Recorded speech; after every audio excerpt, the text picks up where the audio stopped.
ब्रह्मलोक की एक अप्सरा ऐसी है, नीचे के जितने भी लोक लोकांतर के हैं दिव्य, सबको मोहित कर ले। वहां की अप्सरा भूमंडल पर तभी आती है जब किसी का वश नहीं होता, स्वर्गलोक फेल हो जाता है, तब ब्रह्मलोक की। एक बार महाभारत में हमने स्वाध्याय के समय पढ़ा था, शुंद उपशुंद, ये दो ऐसे जुड़वा भाई थे कि अगर इनको कोई भी क्रिया करनी तो एक साथ होती थी इनकी, थे अलग अलग ही, अगर एक की ऐसी दृष्टि गई तो उसकी दृष्टि गई, मतलब एक स्वभाव, एकदम एक रुचि, और दोनों ने भारी तपस्या की। भगवान ब्रह्मा जी को प्रसन्न किया और वरदान मांगा कि हम अमर हो जाएं। सबसे ज्यादा इनको दिक्कत मरने की होती है, अमर हो जाएं फिर मनमानी आचरण करें। तो ब्रह्मा जी को भगवान का आदेश है कि वरदान देते समय योग्यता जरूर देख ले। तो योग्यता तो थी क्योंकि ऐसी भारी तपस्या की, पर स्वभाव नहीं था इस वरदान की योगी। इसलिए भगवान ने कहा अमर तो नहीं कर सकते, तुम बचने के उपाय में जो चाहो मांग लो। यही कहा था हिरण्यकश्यप से भी। तो उसने पूरा वरदान ऐसा मांगा कि ब्रह्मा के पास कुछ रह ही नहीं गया, बस केवल अमरत्व शब्द नहीं था, बकाया सब था। ऐसे ही उन्होंने विचार किया तो कहा तुम्हारे किसी भी विधान से ना मरूं, अगर मरूं तो मैं भाई भाई से ही मरूं। उन्होंने बिल्कुल ठीक है, बिल्कुल ठीक। और अच्छा, उनको ये था कि हमारी दोनों में इतनी प्रीति है कि जो हम पसंद करते वही ये पसंद करते, जो हम चलते। ब्रह्मा जी मुस्कुराए, ये तो बहुत हल्की बात, हाँ ठीक, तथास्तु। और उनको ही विश्वास था कि आज तक हमारे भाइयों में एक वृत्ति का फेर नहीं हुआ दोनों में, तो कैसे हो जाएगा। अब इन्होंने शुरू किया बड़े बड़े ब्रह्म ऋषियों के आश्रमों में आग लगा देना, अत्याचार, राक्षसी स्वभाव।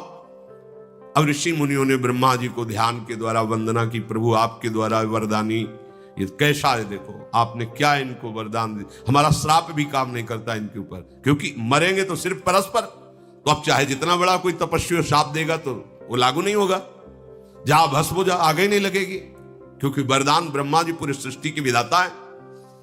ब्रह्मा जी ने कहा चिंता मत करो, इनकी व्यवस्था हम कर रहे हैं। अपने यहां की एक अप्सरा भेजी जिसका नाम तिलोत्तमा था। अगर एक तिल भर कोई देख ले तो मूर्छित हो जाए, तिल की जगह। स्वर्ग में ऐसी अप्सराएं हैं कि जो ऋषियों के मन में क्षोभ पैदा कर दे। तो भगवान नारायण के जब नर नारायण तपस्या करे तो इंद्र ने भेजा, भगवान ने मुस्कुरा के कहा तुम्हारा नाच गाना हो गया हो तो बैठ लो, फिर चले जाना। सब आश्चर्यचकित हो गए कि नर नारायण के ऊपर भगवान ने इसे खिलवाड़ में अपनी जंगा में ऐसे किया तो उर्वशी जी प्रकट हो गई कि जो काम आया था भगवान को परास्त करने के लिए स्वयं मूर्छित हो गया उर्वशी को देख के। बोले जाओ इसको ले जाओ, स्वर्ग की सर्वश्रेष्ठ अप्सरा, इसके समान कोई नहीं। नारायण भगवान ने प्रकट, जहां उर्वशी का भी काम नहीं चलता वहां ब्रह्मलोक से तो तिलोत्तमा नाम की अप्सरा भेजी और कहा जाओ इन दोनों भाइयों में भेद करा दो। बोले ऐसे गई ऐसे आई, आप चिंता मत करो।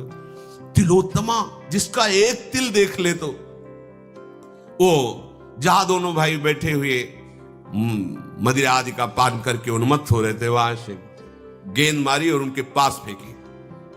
जीव ही देखा भाग पड़े दोनों, एक ने दाया हाथ एक ने बाया हाथ पकड़ा, दोनों की तरफ देख के मुझ छोटे ने कहा भैया हाथ छोड़ो, हमने पकड़ा है, तुम्हारी बेटी के समान पवित्र है।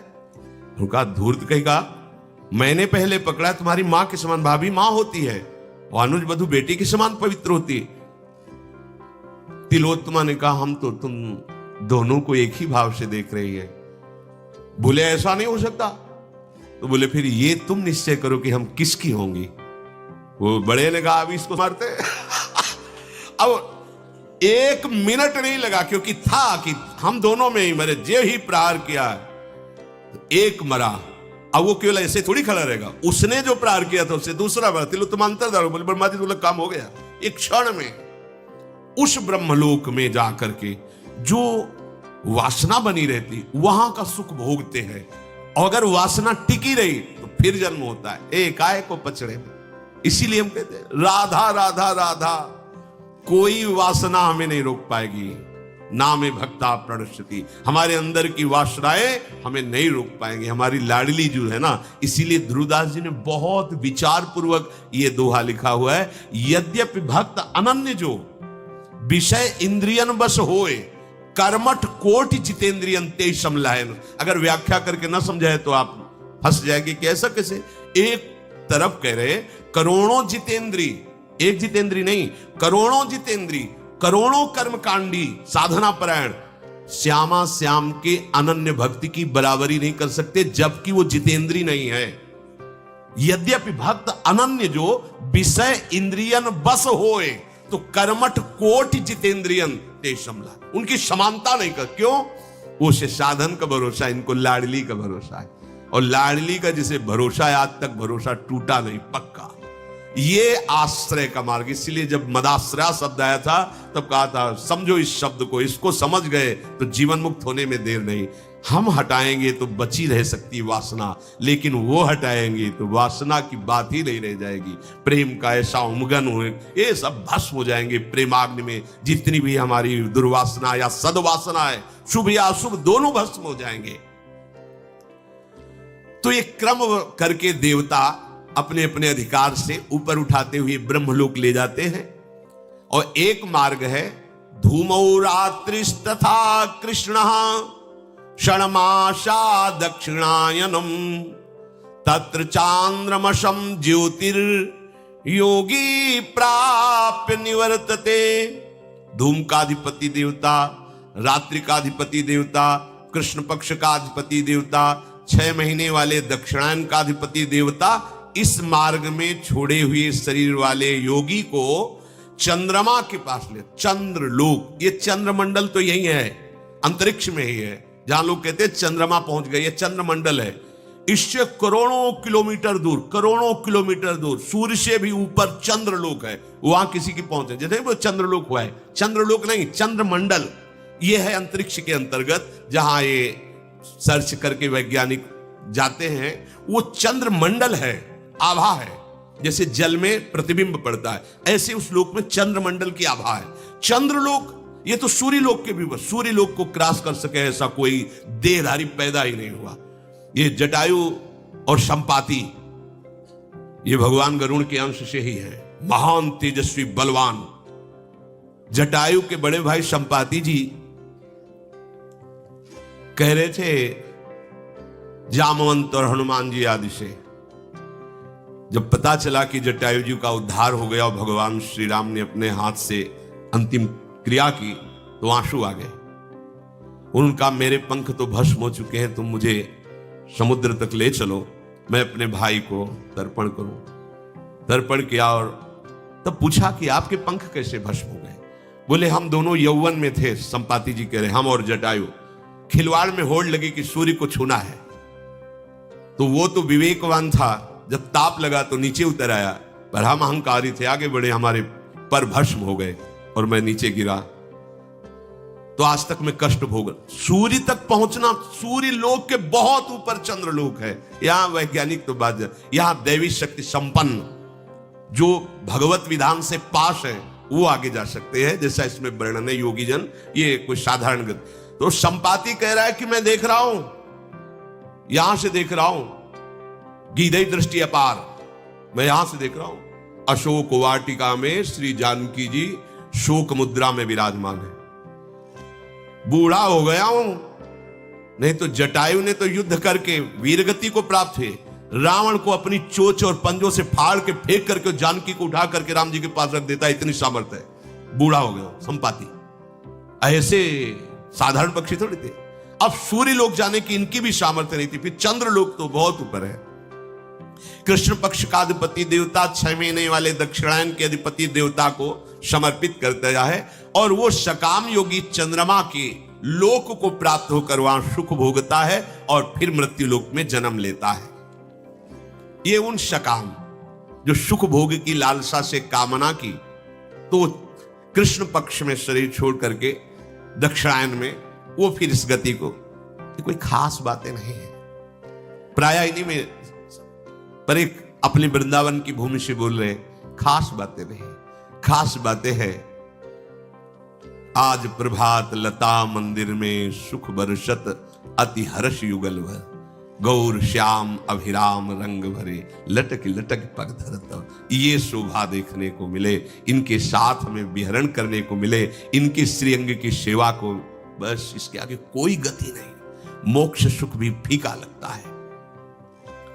श्री भगवान करुणा करके कह रहे, शुक्ल कृष्णे गति हरेते जगतः शाश्वते मते, एकया यात्यनावृत्ति मन्यया वर्तते पुनः। शुक्ल और कृष्ण ये दोनों गतियां अनादिकाल से प्राणी मात्र से संबंध रखने वाली मानी गई हैं। इसमें एक गति को जानने वाला जो उत्तरायण को और ब्रह्मलोक को प्राप्त होता है, यदि भगवत कृपा से ब्रह्मलोक में उसे वैराग्य हो जाए तो फिर वो मोक्ष का अधिकारी हो जाएगा, फिर लौटना नहीं पड़ेगा। और अगर वैराग्य वहां नहीं हुआ, वहां के भोग सुखप्रद लगे तो वहां से भी हटा दिया जाएगा, फिर जन्म होगा। इसलिए गोस्वामी जी बहुत सोच विचार के कह रहे, मेरे बनाए न बनेगी कोटि कल्प लो, चूक हो सकती है मेरे से, हे नाथ आप। ये बड़ा सरल मार्ग है, सहज मार्ग है, समर्पित मार्ग है। दूसरी गति जाने वाले को निश्चित उसमें चांस नहीं है। जो दक्षिणायन, कृष्ण पक्ष, सकाम और योगी, सकामता होती है, सिद्धि हो जाए, लोक में यश हो जाए, इसका तो मोक्ष का चांस ही नहीं। पहले वाले को चांस है, जो उत्तरायण से ब्रह्मलोक गया है, वैराग्य हो सकता है। यहां श्री कृष्ण शरणागत की अभी कोई गति की बात नहीं है, अभी केवल लगन लगी है ललित त्रिभंगी से प्यार करने की। तो ब्रह्मादिक के भोग सब विष सम लागता ही, नारायण ब्रज चंद की लगन लगी है जाए। लगन लगी तो ब्रह्मलोक तक के भोगों का वैराग्य हो गया। वो साधना करके जो प्राप्त करता है उसे कृष्ण प्रेमी विष की तरह देखता, विष की तरह ब्रह्मलोक। इसीलिए ये मार्ग जल्दी पकड़ में नहीं आता। श्री कृष्ण प्रेम का मार्ग जल्दी हाथ में नहीं लगता, असीम कृपा होती है तब ये बात समझ में आती है। इसीलिए कह रहे बहुत बढ़िया भाग्य खुल गया है। मान लीजिए सही मार्ग मिलना कठिन है, ऐसे फंसे।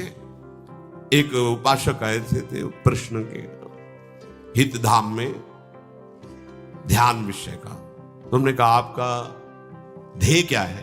ध्यान का विषय तब वर्णन करें, आपका ध्येय क्या है? क्योंकि ध्याता, ध्यान और ध्येय, आपका ध्येय क्या है? तो उनका शून्य, आंख मूंदते शून्य की भावना करते। तो हमें लगता है इसकी भावना करने की जरूरत ही नहीं है, अंधकार अंधकार तो है, तो मान लो शून्य ही है। अरे ध्यान करो राधा नाम का तो तुम्हारा काम बन जाएगा, ध्यान करो श्री जी के गोरे चरणारविंद का। एक उपासक मिले, हम तुम्हारा क्या ध्येय है? तो उनका ज्योति, जैसे दीपक की लो ऐसे हम ध्यान, आंख मूंदने की इतनी बड़ी ज्योति स्वरूप तेजो राशि भगवान भुवन भास्कर चमक रहे, मिला लो आंख, इससे बड़ी ज्योति क्या है? अरे काहे को समय नष्ट कर रहे हो? अगर आपको ध्यान रखना है, ध्यान करना है तो यत् पाद पद्म नख चंद्रमणि छटाया विस्फूर्जितम किमपि गोप वधु स्वदर्शी पूर्णानुराग रस सागर सार मूर्ति।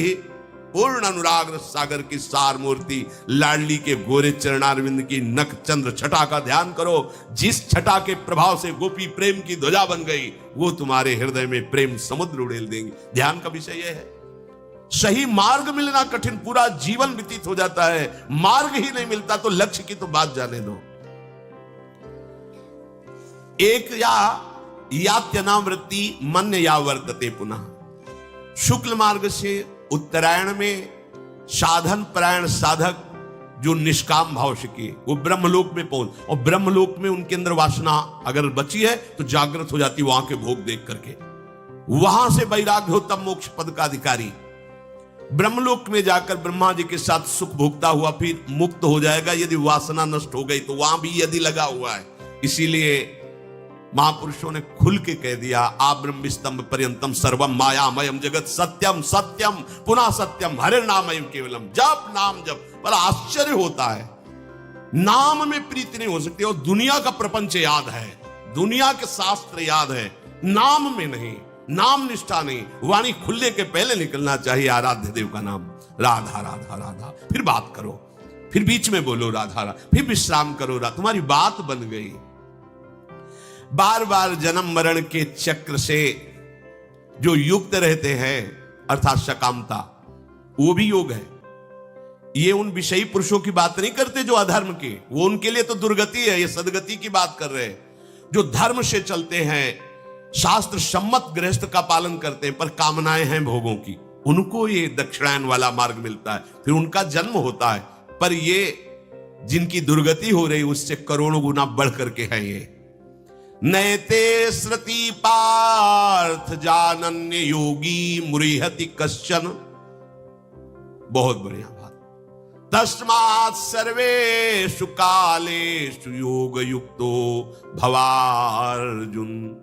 हे अर्जुन, इन दोनों मार्गों को जानने वाला कोई भी योगी मोहित नहीं होता। समझ रहे हो? भगवान इशारे में क्या बता रहे हैं? जो इन दोनों मार्गों को जान गया वो इन दोनों से मतलब नहीं रखेगा। भैया ब्रह्मलोक गए और कहीं चकाचौंध में फंस गए तो फिर गड़बड़ हो गया। तो ब्रह्मलोक हम जाएंगे, कोई ब्रह्मा जी से हमें परिचय थोड़ी बढ़ाना है। हमें तो जिसने ब्रह्मा को भी बनाया उससे परिचय बनाना है। हमें क्यों जाना है ब्रह्मलोक? अच्छा, ब्रह्मा को जिसने बनाया है वो भी जहां कुछ बनना चाहता है, सखी बन करके श्री जी के चरणों में महावर लगाना चाहता है। हम तो वहां की बात जानना चाहते हैं। हमें तो भगवान के बैकुंठ धाम से भी प्रणाम नमस्कार, वहां का भी हमें परिचय नहीं चाहिए। हमें तो अपने श्री स्वामिनी जी के नवनिवृत्त निकुंज का परिचय चाहिए। भाव समझे? भगवान इशारे से करें इन दोनों मार्गों को जो जानता है वो मोहित नहीं होता। सीधे, क्योंकि पहला इन मार्गों के वर्णन करने के पहले कहा था कि वो महान परम पुरुष परमात्मा सारे जगत को व्याप्त है, उसको अनन्य भक्ति के द्वारा प्राप्त किया जाता है। तस्मात् सर्वेषु कालेषु योग युक्तो भवार्जुन। इसलिए हर समय योग में युक्त रहे। यहां किस योग की बात करे भगवान? अष्टांग योग, लय योग, हठ योग नहीं। तस्मात् सर्वेषु कालेषु माम निस्मर वाले योग की, जो सतत भजन करता है। तेषाम सतत युक्तानाम भजताम प्रीति पूर्वकम ददामि बुद्धि योगम तम। इस योग की बात कर रहे हैं। हमारा यह मन और बुद्धि प्रियालाल में समर्पित हो गया। इस योग के बराबर कोई योग नहीं। इतने मार्ग हैं, इतनी सिद्धांत है कि बता रहे टेबलेट जेब में रखना पड़ेगा, सर दर्द हो जाएगा आपको। बस गुरु कृपा पात्र जन को ढूंढना नहीं पड़ता। इसीलिए गुरु का वर्णन किया जाता है कि भाई मेडिकल स्टोर तो भरा हुआ है औषधियों से। हे डॉक्टर, हे वैद्य, तुम हमारी नाड़ी पकड़ो और बोलो कि कौन सी दवा हमारे काम में आएगी। सीधे लिया, खाया, खत्म किया।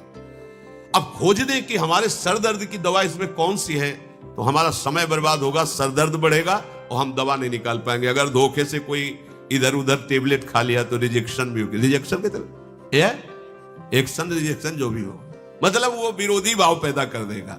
ऐसे ही शास्त्र को आप मेडिकल स्टोर समझो, दवाखाना भवरोग का, और सदगुरु वैद्य है, उनसे दवा लो। तुम स्वयं खोज मत करो, फंस जाओगे। फिर अगर सदगुरु ने दवा निश्चित कर दी तो विश्वास, सदगुरु वैद्य वचन विश्वासा, विश्वास पूर्वक वो दवा खा लो जैसे डॉक्टर पर विश्वास करते हो। और संयम, परहेज, जो विरोधी भाव, विरोधी संग, विरोधी विषय, उनकी आशा मत रखो, उनका संग मत करो तो निकल जाओगे।